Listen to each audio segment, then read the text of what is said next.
Como ouvirão?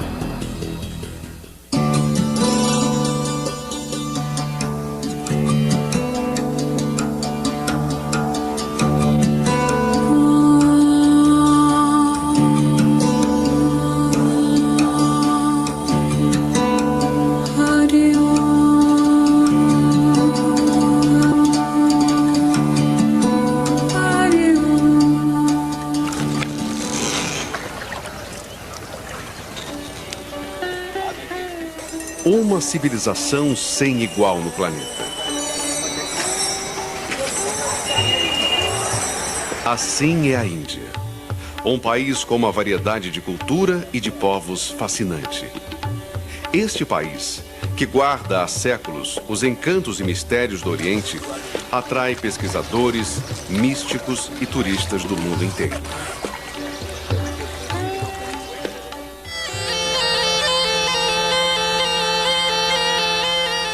A Índia de Gandhi, e onde Madre Teresa de Calcutá exerceu seu ministério de ajuda aos pobres, entra no terceiro milênio como uma das nações mais complexas e carentes do mundo.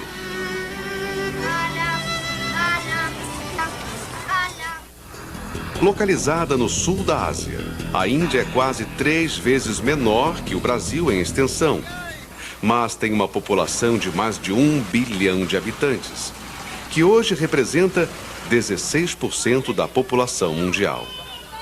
De cada 7 pessoas no mundo, uma vive na Índia. A variedade de línguas é imensa, uma verdadeira Babel. O hindi é a língua oficial e o inglês grandemente usado. Mas são falados no país 1.652 línguas e dialetos.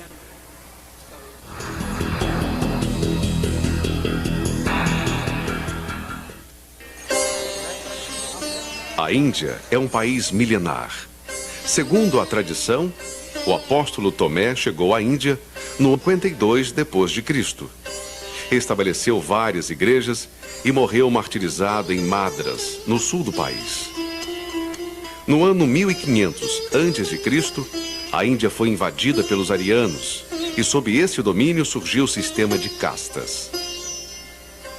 Casta é um grupo étnico cujos membros casam entre si, formando uma camada social hereditária. A divisão é feita por pessoas da mesma raça, etnia, profissão ou religião. Há cerca de 6.400 castas, com seus grupos separados pelas barreiras sociais. A divisão da sociedade em castas tem levado grande parte da população a um destino de pobreza e doenças. E ao longo dos séculos tem trazido rivalidade e conflitos entre os grupos, afetando até mesmo a igreja. Embora a discriminação seja proibida pela Constituição, os 15% da população que pertencem às castas superiores controlam a economia e a política, subjugando os de castas inferiores, como os mercadores, camponeses, trabalhadores braçais, a uma vida de carência e humilhação. Há ainda os sem castas, considerados sem classificação diante da sociedade.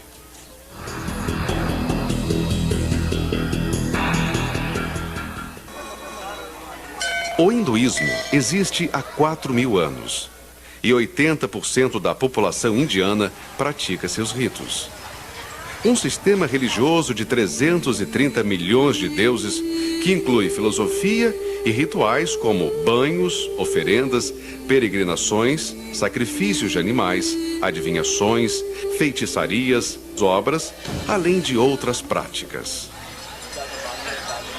Varanasi é uma das cidades sagradas do hinduísmo, onde o rio Gange acolhe seus devotos. Às 5 da manhã, eles caminham para o banho, rezam, praticam ritos, queimam seus mortos, fazem a higiene pessoal e depois saem para os afazeres do dia.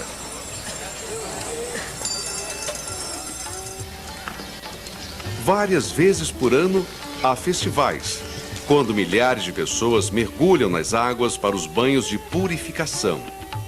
Se esforçam em agradar os deuses porque temem a morte, acreditando que podem reencarnar em pessoas ou animais. Em Varanasi, há um templo onde milhares de pessoas vão durante o dia para o seu culto pessoal. A música é um apelo. Acorda, deusa. Por que você continua? Vem nos ajudar. Eles cantam e pedem pelos filhos, casamento, saúde, os problemas do dia a dia. Templos suntuosos, outros simples, espalham-se por todo o país. Sacerdotes e sadhus, os homens sagrados, fazem parte da vida diária da população.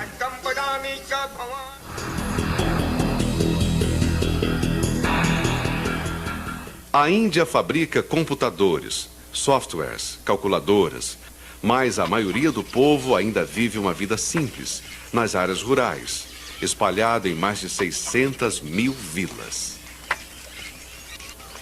Os problemas sociais e na saúde sacrificam o povo. Há 1.500.000 leprosos, 63% do total de leprosos do mundo. E a previsão é de que até 2020, a Índia tenha 200 de portadores do vírus da AIDS. 50% dos jovens estão vivendo abaixo da linha da pobreza e 24% estão gravemente desnutridos.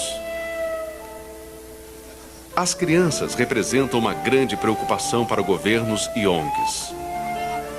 Dos quase 400 milhões que têm menos de 18 anos, 70% trabalham.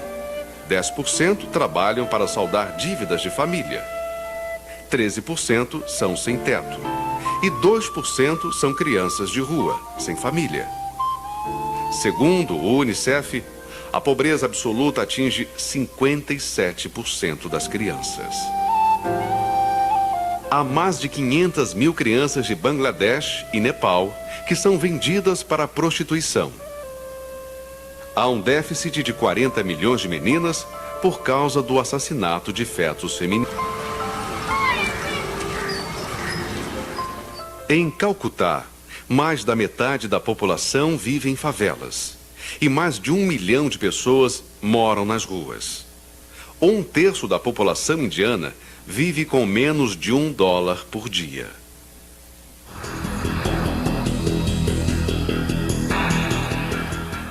No início da década de 90, o primeiro casal de batistas brasileiros foi enviado à Índia. O norte do país foi a região escolhida para o investimento. O resultado foi a criação de várias parcerias de trabalho e 18 obreiros autóctones. E o que notamos no norte da Índia, que entre cada 1000 vilas existia uma igreja, ou católica, ou anglicana, ou evangélica. Então era um deserto espiritual. Deus nos orientou para a parte norte do país, do Uttar Pradesh. O estado de Uttar Pradesh é o maior estado da Índia, com 114 milhões de habitantes, sendo 82% hindus e 17% muçulmanos. Os cristãos representam 0,15% da população.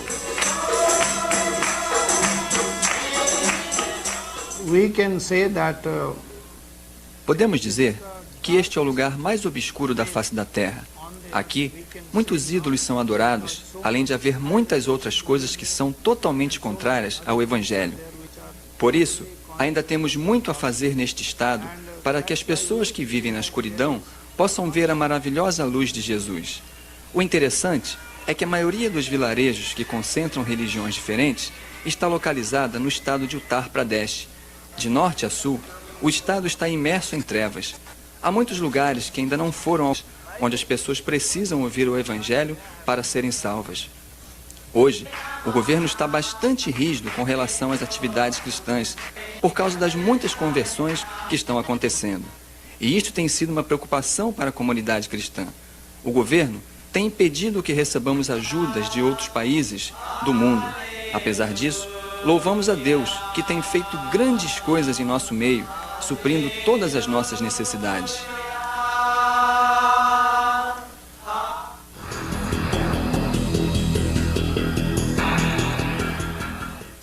As parcerias com a Igreja Batista Emanuel e a Cruzada Mundial de Literatura foram o caminho para se chegar aos hindus.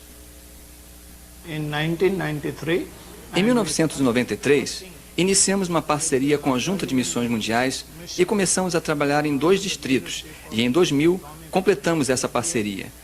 Tudo foi fruto de muito trabalho, muita luta e muita oração. Por esse motivo, esses grupos têm crescido dia a dia no Senhor. Deus está realizando milagres nessa cidade e muitas pessoas estão aceitando Jesus. Tivemos como resultado a organização de 28 igrejas. Quero agradecer suas orações por nós e pela parceria que tivemos por 8 anos. Estamos imensamente felizes por trabalharmos tão próximos e felizes também por assumirmos os 28 grupos iniciados pelo trabalho da JMM. Hoje, esses grupos são igrejas que florescem. Nossa oração é para que eles se tornem maiores e mais fortes. Muito obrigado por suas orações e apoio financeiro. Hoje, o trabalho dos 12 obreiros que estão entre os hindus está em plena expansão. Muitos têm aceitado a Jesus Cristo. Durante meu tempo de estudos, eu queria conhecer o Deus verdadeiro. Os hindus adoram muitos deuses. Quando li a Bíblia, fiquei impressionado sobre as promessas de Deus e seu amor. Quando eu estava dormindo, vi o céu e lá estava Jesus. Descobri que Jesus era o Deus vivo. Em fevereiro de 1997, eu aceitei Jesus e me batizei. Depois disso, Deus tem feito grandes coisas em minha vida. Meu desejo é ajudar meus irmãos, indo aos vilarejos e encorajando as pessoas. Quando vejo as almas perecendo e falo do Evangelho aos que estão na escuridão, sinto-me feliz. Há alguns dias tenho visto Deus trabalhando na redondeza, trazendo pessoas e, através disso, sendo glorificado. Meu pedido de oração é que eu possa sair e falar de Deus nas redondezas. A grande necessidade da igreja é conseguir templos ou casas para alugar. Pois quando os proprietários descobrem que é para os crentes, não realizam o negócio. Os irmãos se reúnem nas casas e já não há mais espaço para reuni-los. Deus abençoou grandemente o envolvimento dos batistas brasileiros nesta parte do mundo. Como resultado desta parceria, deste investimento, hoje temos 31 novas comunidades entre os hinduístas, com uma frequência de cerca de 1000 pessoas nessas 31 comunidades. Há um investimento muito grande na área do discipulado, de crescimento, de conhecimento e solidificação.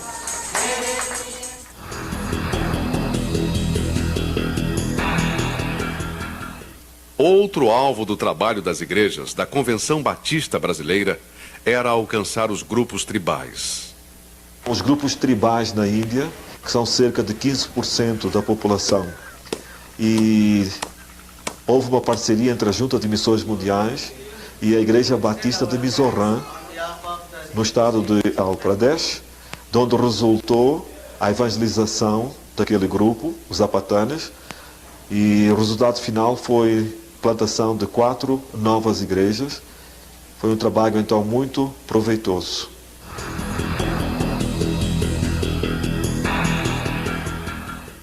Outro resultado do investimento é a evangelização dos muçulmanos através do projeto Al-Bashir. Al-Bashir é um termo árabe que significa mensageiro de boas novas. A Índia tem a segunda maior população muçulmana do mundo, com 160 milhões de seguidores e apenas 150 missionários indianos trabalhando entre eles. Através da Al-Bashir, foi formado um centro de estudos bíblicos na conturbada região de Caxemira, que por mais de 40 anos tem sido motivo de conflito entre o Paquistão e a Índia.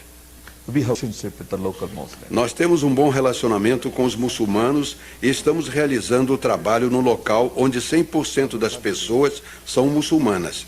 Temos um grande número de jovens frequentando a sala de leitura e eu tenho tido a oportunidade de aconselhar muitos deles. Temos também uma sala de aconselhamento. Hoje, depois de 22 anos em Caxemira, podemos louvar ao Senhor por termos 3 igrejas formadas e 3 líderes para o ministério pastoral. Coisas grandiosas têm acontecido em Caxemira. Temos vivido e pregado a palavra de Deus e isso tem feito nossos irmãos se tornarem mais fortes em Cristo. Em Caxemira, há 4 milhões de muçulmanos e muitos deles têm grandes dúvidas sobre sua própria religião e suas escrituras, o Alcorão.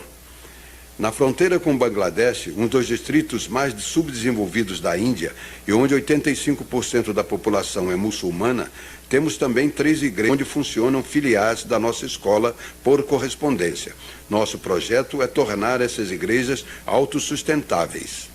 O Ministério da Al-Bashir também está em Nova Delhi, a capital do país. De Caxemira nos mudamos para Nova Delhi em 1990 e ali iniciamos nossa escola por correspondência. Hoje temos 16 mil estudantes inscritos. 4.434 deles estão dando continuidade ao curso.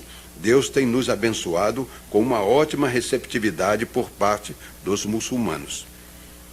Nova Delhi é uma cidade em crise, onde mais da metade da população vive em favelas, sujeita a um alto índice de poluição, doenças e criminalidade.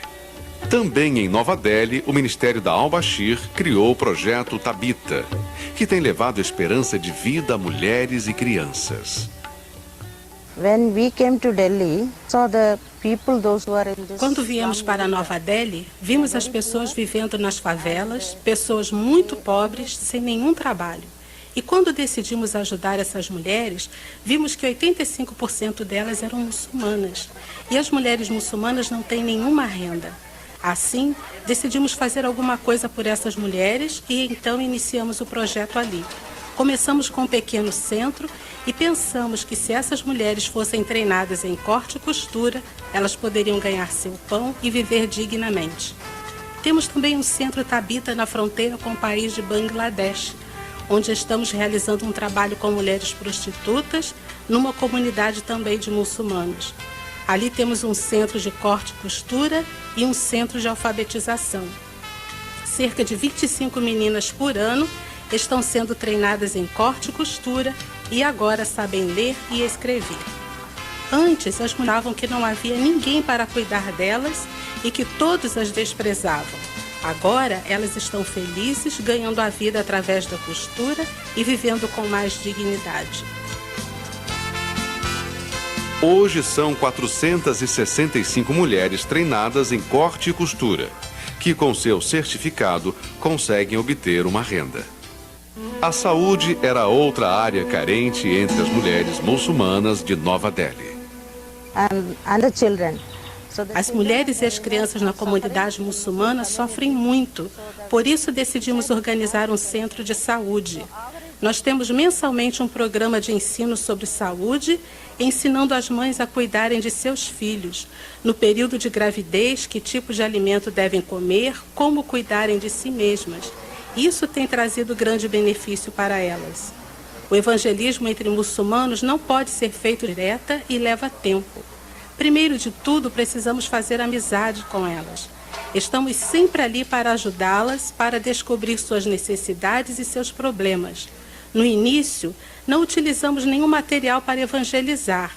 Depois de fazermos amizade, elas adquirirem confiança em nós, aí perguntamos sobre seus problemas, especialmente sobre problemas do dia a dia que estão enfrentando na família, com os pais, com os maridos, porque entre os muçulmanos as mulheres não têm nenhuma prioridade.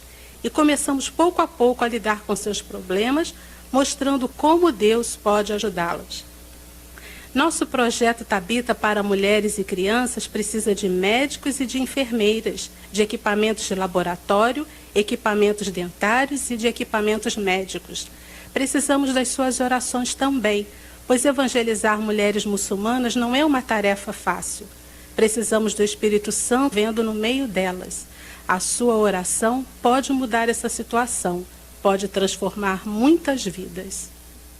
Desde 1967, é proibida a entrada de missionários no país. E embora haja liberdade para os cristãos proclamarem o evangelho, o extremismo hindu tem trazido perseguição aos cristãos. Por causa, infelizmente, do colonialismo europeu e britânico no passado, Cristo é considerado como a religião do homem ocidental, a religião do homem branco. Esse é outro tipo de pressão que grupos locais, os autóctones, enfrentam, porque eles são acusados de trazerem para essas regiões um Deus estrangeiro, o Deus do homem branco.